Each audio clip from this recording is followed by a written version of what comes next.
Assalamualaikum warahmatullahi wabarakatuh. Perkenalkan, saya Siti Nur Iliana Rifanti. Saya angkatan 2018 dengan NIM 1815022. Hari ini saya akan mempresentasikan tentang bagaimana cara melakukan pewarnaan untuk bakteri.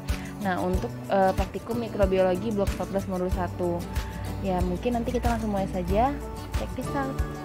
Ya, jadi untuk pertama ada dua jenis pewarnaan bakteri, yaitu pertama pewarnaan bakteri Gram dan yang kedua adalah pewarnaan bakteri tahan asam atau Ziehl-Neelsen.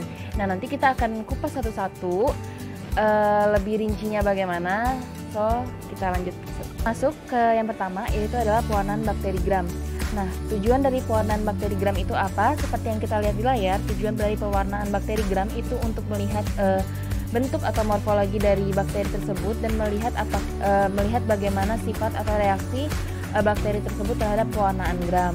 Ya, jadi sifat kuman atau bakteri tersebut ini dia sangat penting untuk menentukan apakah bakterinya ini dia nanti akhirnya reaksinya bakal positif atau negatif. Nah, kalau misalnya kalau positif dia nanti bakal berwarna merah, ungu, sedangkan yang negatif nanti dia bakal berwarna merah.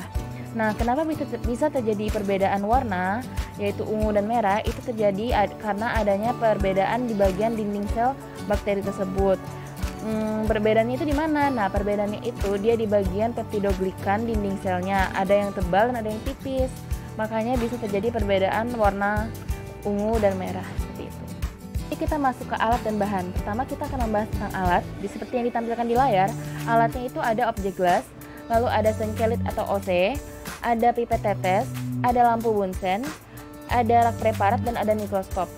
Dan sedangkan untuk bahannya, jadi untuk bahannya itu ada 4, yaitu ada biakan bakteri A dan B pada agar miring, lalu 2 larutan air garam fisiologis, yang ketiga ada 1 set gram, dan yang keempat adalah minyak inersi. Nah, untuk 1 set gramnya itu dia terdiri dari kristal violet, lalu ada lugol, dan juga ada alkohol 95% atau 96%, dan juga ada larutan safranin. Ya, jadi kita masuk ke cara kerja.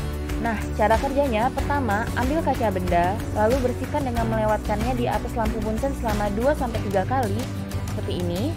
Lalu, kedua, beri tanda kaca benda masing-masing A dan B dengan spidol permanen atau label pada tepi kaca bendanya. Ingat ya, pada tepi kaca benda. Lalu yang ketiga, gambar bentuk elips pada bagian bawah di tengah-tengah kaca benda sebagai panduan untuk meletakkan suspensi bakterinya tersebut. Jadi kita gambar elips di tengah-tengah. Lalu yang keempat, teteskan air garam fisiologis pada bagian tengah elips tersebut pada kaca benda A dan B. Yang kelima, ambil 1 OC biakan bakteri dan suspensikan dengan air garam fisiologis pada kaca benda A dan B. Dan yang keenam, buat preparat yang tipis dan rata dari bakteri A pada kaca benda A dan bakteri B pada kaca benda B dengan gerakan melingkar keluar dari penanda elis yang telah dibuat sebelumnya. Yang ketujuh, keringkan preparat pada suhu kamar atau fiksasi dengan melewatkan kaca benda di atas lampu Bunsen seperti ini. Tapi jangan sampai terbakar ya.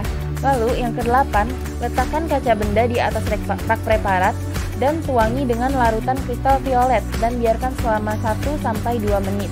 Itu untuk cairan pertama berarti kristal violet. Lalu yang kedua, buang zat warna dan cuci dengan air mengalir. Lalu yang ketiga, yang ke-10, tetesi seluruh preparat dengan lugol, biarkan selama 30 detik. Nah, itu cairan kedua, yaitu lugol. Lalu yang ke-11, buang larutan lugol dan bilas preparat dengan air bersih atau air mengalir. Lalu yang ke-12, lunturkan preparat dengan alkohol 96% sampai semua zat warnanya luntur dan segera cuci dengan air mengalir. Itu cairan yang ketiga, yaitu alkohol 96%. Yang ke-13, tetesi dengan zat warna kontras, yaitu larutan safranin dan biarkan selama 2 menit. Dan yang ke-14, buang zat warna dan cuci dengan air mengalir. Yang ke-15, keringkan preparat dengan cara mengangin-anginkan. Dan yang ke-16, periksa di bawah mikroskop dari perbesaran lemah hingga kuat dengan menggunakan minyak inersi. Ya, jadi setelah selesai kita melakukan pewarnaannya dengan baik dan benar, hasilnya nanti di mikroskop akan seperti yang terlihat pada di gambar, pada di layar, yaitu ada 2 gram positif bakteri atau gram negatif bakteri. Seperti yang saya bilang tadi, kalau gram positif bakteri dia berwarna ungu, sedangkan dia kalau jika gramnya negatif maka dia bakal berwarna merah. Dan selanjutnya kita masuk ke pewarnaan kedua, yaitu pewarnaan tahan asam atau Ziehl-Neelsen. Nah, tujuannya apa? Seperti yang terlihat di layar, tujuannya itu adalah untuk melihat sifat tahan asam dari suatu bakteri dan juga untuk melihat atau mengamati bentuk-bentuk sel bakteri yang tahan pewarnaan asam. Biasanya yang dengan pewarnaan-pewarnaan ini, bakteri tahan asam itu dia akan berwarna merah, sedangkan bakteri lain nanti dia akan berwarna biru. Nah, kenapa dia bisa tahan asam? Itu dia karena adanya asam mikolat yang terikat dalam dinding selnya tersebut. Kita masuk ke alat dan bahan. Pertama, alat. Untuk alatnya dia hampir sama dengan pewarnaan sebelumnya, yaitu ada objek gelas, lalu ada sengkelit OC, lampu sengkelit atau OC, lalu lampu Bunsen, rak preparat, dan mikroskop. Dan yang berbeda cuman hanya di sini kita harus memakai masker. Jadi harus ada masker. Lalu yang untuk bahannya, untuk bahannya itu dia pertama ada biakan bakteri atau biakan bakteri dari sputum, lalu 1 set cat BTA atau ZN, dan minyak imersi. Nah, 1 set cat BTA atau ZN itu dia terdiri dari alkohol fuchsin, lalu dia HCl dan alkohol 95% dan juga methylene blue dan aquades. Masuk ke cara kerja.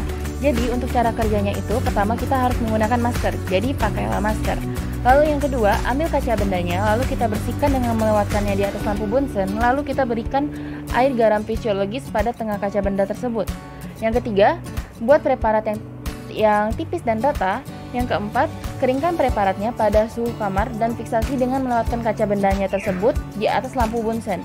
Yang kelima, letakkan kaca bendanya mendatar pada rak preparat dan tuangi larutan karbol fuchsin sampai menutupi seluruh permukaan kaca tersebut. Lalu yang keenam, selanjutnya itu kita lewatkan di atas nyala api sampai zat warna tersebut nanti dia bakal mengeluarkan asap, tetapi tidak sampai mendidih. Jadi ingat ya, jangan sampai mendidih. Ulangi sebanyak 3 kali dan biarkan selama 5 menit. Lalu, buang zat warnanya dan bilas preparat dengan air mengalir. Yang kedelapan, lunturkan zat warna dengan alkohol asam sampai semua zat warna larut. Yang kesembilan, segera cuci dengan air mengalir.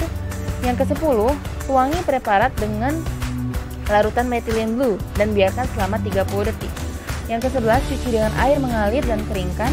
Sedang yang ke-12, amati di bawah mikroskop dengan perbesaran lemah hingga kuat, yaitu pembesaran 1000 kali, dan kita harus menggunakan minyak imersi. Dan ini adalah hasil dari pengamatan jika kita melakukan pewarnaan tersebut dengan baik dan benar, yaitu maka terlihat adanya bakteri tahan asam, yaitu yang dia berwarna merah, sedangkan yang lain itu berwarna biru, artinya itu bukan bakteri tahan asam. Nah, yang berwarna merah itu dia adalah bakteri tahan asam. Ya, jadi telah selesai penyampaian materi saya tentang pewarnaan bakteri, dan terima kasih sudah mendengarkan, dan mohon maaf jika saya ada salah mengucapkan kata ataupun sesuatu. Terima kasih. Wassalamualaikum warahmatullahi wabarakatuh.